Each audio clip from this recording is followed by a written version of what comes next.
పాలకొల్లులో మీరు చెప్పినట్టుగా పాలకొల్లు అంటే రెండు జిల్లాలకు కొంచెం ఏదో దాని ఒక దీనిలాగా చూస్తుంటారు కాబట్టి అక్కడ పెడతారేమో, అక్కడైనా జాబితా ప్రకటిస్తారు అన్నది నాకు సందేహమే. ఎన్టీఆర్ హయాంలో ఏమో కానీ చంద్రబాబు నాయుడు మటుకు సాగదీత చాలా ఎక్కువ. ఆ సాగదీత అనేక కారణాల వల్ల, ఒప్పుకోలేకపోవడం వల్ల, అనేక మందిని అదే పనిగా మాట్లాడించడం వల్ల, మూడోది ఇతరులకు ఎక్కువ పోకూడదు అనే తాపత్రయం వల్ల. అంటే ఈ టైంలో కూడా అంత ఆలోచిస్తారండి? ఈ టైమే కదా కదా ఇది, డూ ఆర్ డై కాబట్టి ఇంకా లాస్ట్ ఛాన్స్ అనేది మీరు గుర్తుపెట్టుకోవాలి. మీరు నేను మాట్లాడినట్టు ఆయన లాస్ట్ ఛాన్స్ ఏం జరుగుతుందో ప్రతిదీ కూడా వర్కౌట్ అవ్వాలి అనే ఒక తాపత్రయం. అది అంత సులభం కాదు కదా. దానివల్లే ఒక వెనకబాటు కూడా వస్తుంది. ఇక్కడ ఊరికినే వెళ్ళి మీటింగులు పెడితే ఇంకా పెద్ద ఉపయోగం లేదండి. ఇప్పుడు అది గుర్తించాలి. మీరు ఒక వ్యూహంతో, ఒక సైన్యంతో, పేరులో సైన్యం ఉంటుంది సరే, రంగంలో కూడా సైన్యం ఉండాలి కదా. సైన్యంతో మీరు వెళ్ళాల్సి ఉంది తప్ప సిబిఎన్ ఆర్మీ అని వాళ్ళు, ఇప్పుడు ఈయన జనసేన పాపం పవన్ సేన అని పెట్టుకోలేదు, ఆయన మటుకు సిబిఎన్ ఆర్మీ అని ఒక పేరు కూడా పెట్టుకున్నాడు. సిబిఎన్ ఆర్మీ సైన్యానికి ఆయుధాలు అంటే ఇప్పుడు జాబితాలు ఇవ్వడమో అభ్యర్థులు ఎవరో చెప్పడం అదే కదా. ఆయుధాలు ఇవ్వకుండా సిబిఎన్ ఆర్మీ ఏం చేస్తుంది పాపం. కాబట్టి is taking too much of time. మరి బీజేపీ కోసం పడిగాపుల భాగంగా ఇది జరుగుతుందా? మిగిలిన ఇన్ని సీట్లకు 10 తప్ప మిగిలినవి చేసుకోవచ్చు వాళ్ళు. వాస్తవంగా చేసుకోలేకపోతున్నారు ఈ సమయంలో. అదే కదా ఇప్పుడు ఇంకొక చర్చ జరుగుతుంది. ప్రశాంత్ కిషోర్ మీరు చూసుంటారు కదా, బ్యాడ్ స్టాక్ అన్నాడు జగన్ అని.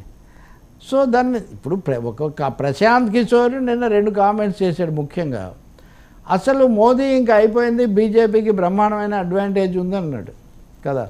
అంటే ప్రశాంత్ కిషోర్ చాలా అంచనాలు చెప్పినట్టు చాలా బ్యాలెన్స్గా చెప్తుంటాడు, కానీ all roads lead to Rome లాగా ఆయన విశ్లేషణలు అన్నీ మోడీ గెలుస్తాడని చెప్తుంటాడు. మళ్ళీ నేనేమో identified with Congress, identified with India అంటాడు. అది ఒక పెద్ద బూటకం మోసం, అది డబుల్ గేమ్. ఆయన is playing a BJP Modi game ఫైనల్గా. ఆ మోదీ గేమ్లో ఇప్పుడు రెండో సైడ్ ఉండదండి. ఉదాహరణకు మీరు నితీష్ కుమార్నేమో విపరీతంగా తిడతారు, మళ్ళీ పర్సెప్షన్ ఏమో వీళ్ళకి అనుకూలంగా వచ్చిందంటారు. మరి నితీష్ కుమార్ వ్యతిరేకులు ఓట్లేరా? నా ప్రశ్న. రైట్ ఆర్ రాంగ్ పక్కన పెడదాం, మరి సెకండ్ సైడే చూడకుండా ఇంకేం వ్యూహమో అది. అంటే వ్యూహము కరెక్టే, మోడీ వ్యూహకర్తగానే ఆయన వ్యవహరిస్తున్నారు అనేది చాలా స్పష్టం. మోడీ పవన్ కళ్యాణ్ జగన్కి అనుకూలంగా ఉంటాడు వాస్తవంగా, అది తెలిసిందే. కానీ అక్కడ ఎందుకు డబ్బులు ట్విస్ట్ చేస్తున్నాడో తెలీదు. ఇప్పుడు ఆయనకి ఇచ్చిన జాబితా ఏంటి? జగన్, ఉదయనిధి స్టాలిన్, ఒమర్ అబ్దుల్లా, ఇట్లాంటి పేర్లన్నీ. వీళ్ళలో ఉదయనిధి స్టాలిన్ ఇప్పుడు ఆల్రెడీ అధికారంలో ఉన్నాడు కదా. వాళ్ళు ఓడిపోయి అన్నాడీఎంకే వస్తుందని ఏమన్నా అక్కడ ఉందా పరిస్థితి? ఏం లేదే. ఇప్పటికీ డిఎంకేనే అక్కడ లీడింగ్లో ఉంది కదా. మరి ఉదయనిధి స్టాలిన్ పేరు కూడా ఎందుకు చెప్పలేదు ఉదాహరణకు? అలాగే జగన్ ఇప్పుడు రంగంలో ఉన్నాడు, ఆయన అటు ఇటు లేడు, తనేదో ఇండిపెండెంట్ అంటున్నాడు. ఈ పరిస్థితుల్లో ఎందుకు ఇవన్నీ బ్యాడ్ స్టాక్స్ అని ఎందుకు అన్నాడు? అందులో ఉన్న ఎక్కువ మంది మోడీకి వ్యతిరేకులు. ఉదయనిధి స్టాలిన్ చెప్తే వెంటనే డిఎంకే, అది యాంటీ బీజేపీ. కాబట్టి జగన్ కూడా ఆయన అనడం తప్ప ఇంకోటి ఏమో జగన్కు ఆయనకి ఇప్పుడేం ట్రక్ లేదు. సో మై పాయింట్ ఈజ్ పీకే తన మార్కెట్ని బట్టి అక్కడ మాట్లాడాడు తప్ప అంతకు మించి అది పెద్ద రాజకీయ. పీకేని లోకేష్ ప్రత్యేక విమానంలో తీసుకురావడం, సుదీర్ఘమైన మీటింగ్లు ఏర్పాటు చేయడం ఏంటి, ఆ తర్వాత కాస్త తగ్గినట్టున్నది. అది అతను నిజం చెప్పాడు కదా. ఇప్పుడు నేను చెయ్యలేనని చెప్పాను, అదేదో మీరే వచ్చి పెద్ద ఆయనకు చెప్పండి అంటే నేను చెప్పడానికి వచ్చానని ఆయన అన్నాడు.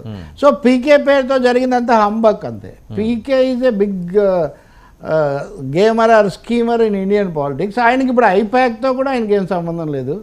ఐపాక్తో కూడా సంబంధం లేదు కాబట్టి ఆయన తనంతకు తన ఒక రాజకీయ స్థానం సంపాదించడం కోసం బీహార్లో పాదయాత్రలు అవన్నీ చేసుకుంటూ వీలైన ప్రతిసారి మోదీ గెలుస్తాడు, మోదీ వ్యూహం బాగుంది, బీజేపీ బాగుంది, ఇవి ఆయన చెప్తున్నాడు. అందుకనే ఆయనకు అంత పబ్లిసిటీ లభిస్తుంది వర్మ. అది కూడా మీరు గుర్తుపెట్టుకోవాలి. పీకే తప్ప ఈ దేశంలో వ్యూహకర్తలే లేరా? ఉదాహరణకు సునీల్ కొనుగోలు మొన్న తెలంగాణలోను కర్ణాటకలో విజయం సాధించాడు. ఆయనకు ఆయనకేం వ్యూహం లేదా? మరి ఎందుకు సునీల్ కొనుగోలు ఇంకోటి ఎందుకు మాట్లాడించారు? అంటే only they want to establish PK and Prashant Kishor. ఆయన ఏదో ఒక విధంగా అటు 4 పాయింట్లు చెప్పాడు. ఆయన 4 పాయింట్లు మోడీకి కలిసి వస్తాయంట. ఒకటి, హిందుత్వం తీసుకెళ్ళాడంట. రెండోది, భారతదేశం చాలా గొప్పగా ఉందనే అభిప్రాయం కలిగించాడంట. మూడోది, ఇంటింటికి పథకాలు అనేవి చాలా గొప్పగా చేరుస్తున్నాడంట. నాలుగోదేమో మోడీ గొప్ప నాయకుడు, నేరేషన్ ఆఫ్ ఇండియా అనేది మోడీ బాగా తీసుకొచ్చాడంట. ఇందులో రామ పాయింట్ తప్ప ఒక్కడన్నా కొత్తది ఉందండి? అంటే ఏదో ఒక విధంగా అంత మోడీమయం అని మోడీమయం చేయడం తప్ప. సార్ ఇప్పుడు నేను ఇది ఎందుకు చెప్పానంటే ఇక్కడ అందులో నుంచి Jagan is a bad stock అని పీకే అంటే అందరినీ నాకు బ్యాడ్ స్టాక్ ఇస్తే నేనేం చెప్తాను అన్నాడు.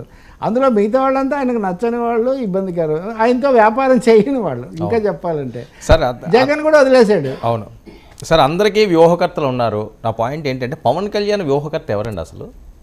చంద్రబాబు నాయుడు అనుకోవాలి, చంద్రబాబు నాయుడు అనుకోవాలి. ఎందుకంటే చంద్రబాబుతో ప్రయాణం చేయాలి అనుకున్నాడు కాబట్టి అంతకుముందు ట్రై చేశాడు వాస్తవంగా పవన్ కళ్యాణ్. కానీ ఈసారికి ఈసారి is playing a second game, associated game ఆయన ఈసారి ఆడుతున్నాడు. ఆయన అసెంబ్లీలో ప్రవేశించడం అనేది ప్రధానంగా పెట్టుకున్నారు తప్ప తనే ఏదో ముఖ్యమంత్రిగా వచ్చేసి రాష్ట్రాన్ని నడిపిస్తాననేది లేదు, పదవీలు కూడా కాదంటున్నాడు. అంతకుముందన్నా 1-2 సార్లు నేను సీఎం పదవి తీసుకోవడానికి రెడీగా ఉన్నాను, సీఎం పదవికి సిద్ధంగా ఉన్నాను ఇలాంటివి అనేవాడు. ఈ మధ్య విన్నారా మీరు అట్లాంటి డైలాగులు? వినకపోగా పదవులు ముఖ్యం కాదు, పదవులు ముఖ్యం కాదంటే వాళ్ళు ఒప్పుకోవట్లా తెలుగుదేశం వాళ్ళు.